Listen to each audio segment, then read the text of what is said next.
আজকের ভিডিওটা কেউ দেখে একটু বাজে মন্তব্য করবেন না। আজকের ভিডিওটা অনেক কষ্ট নিয়ে করতেছি, কথাগুলো বলতেছি।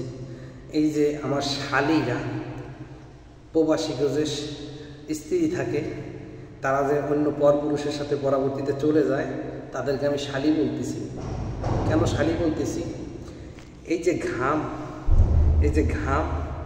এই ঘামের পরিশ্রমের পয়সা দিয়া তোমার শাড়ি, তোমার চুড়ি, তোমার গহনা, তোমার সম্পূর্ণ দায়ভার আমি নেছিলাম বা আমার মতন প্রবাসী নেছিল। কিন্তু তুমি কি করলা? তুমি করলা একটু সুখের জন্য, তোমার একটু যৌবন জ্বালা মিটানোর জন্য আমার মতো এত সুন্দর একটা ছেলেকে হাতটা ছেড়ে দিয়ে তুমি অন্য পরপুরুষের সাথে চলে গেলে। কিন্তু এগুলো তো ক্ষণিকের জন্য, এগুলো তো তোমার চিরস্থায়ী না। চিরস্থায়ী তো সেই লোক, যে লোক তোমাকে সুখে দুঃখে তোমার পাশে ছিল। তাই এই জন্য বললাম শালী, ঘরের শালী। এখন এই কথাগুলো বললাম কেন? বলার কারণ একটাই, আমার একটা বন্ধু আছে ওমান প্রবাসী, এই নামটা উচ্চারণ করবো না, আমার বোন নাম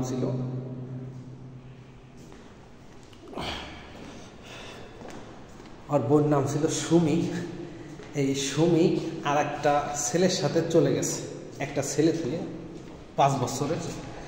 এই ছেলের সাথে চলে গেছে। অনেকবার চেষ্টা করছে আমার বন্ধু তারে আনার জন্য, আমিও চেষ্টা করছি তারে ফোন দিয়ে। আমাকে বললো যে ভাইয়া আসার মতন কোনো পরিস্থিতি নাই। এখন সে না খেয়ে থাকে, এখন কান্নাকাটি করতেছে আমি আসতে চাই, দীর্ঘ 9 মাস পরে। এখন আমার বন্ধু বলছে নট অ্যালাউড। এখন বিষয়টা হলো জিয়া, এই জন্য বললাম শালী, যে তুমি ভাগ্য চিন্তা একটু কাজটা করলা না, চলে গেলা একটু তোমার যৌবন জ্বালা মিটানোর জন্য।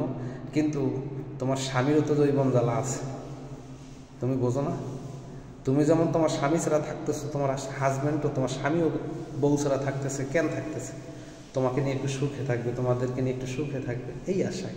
প্রত্যেকটা প্রবাসীর আশাই একটা।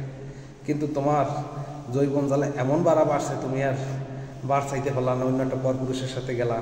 এখন সে কী করলো? সে তোমার দেহটা এনেছে, সে তোমার মনটা নেয় নাই। সে তোমার দেহ ভোগ করা শেষ, তোমাকে ছেড়ে এখন চলে গেছে। এখন তুমি কান্নাকাটি করতেছো আসার জন্য। এখন কি কোনো প্রবাসী রিজেক্ট মাল ইউজ করে না। বিষয়টা কি কইছি বুঝছো? সকল প্রবাসী তার বউকে যথেষ্ট সম্মান করে, যথেষ্ট শ্রদ্ধা করে এবং ভালোবাসে, ভালো রাখে, পরিশ্রম করে। এই যে ঘাম দেখতেছো আসতেছে, যে ঘাম, এই ঘামের পয়সা দিয়া প্রবাসীর বউকে সাজাই রাখে। তুমি অনেক সুখে ছিলা, কিন্তু সেই সুখের সংসার ধ্বংস করছো একটু সুখের জন্য। তুমি মনে করছো যে তুমি এইখানে গেলে অনেক সুখী হবা, কিন্তু সে তোমার একটা শাড়ি কিনা দেওয়ারও যোগ্যতা নাই তার। সে শুধু তোমার ইউজ করার জন্য নিয়েছে।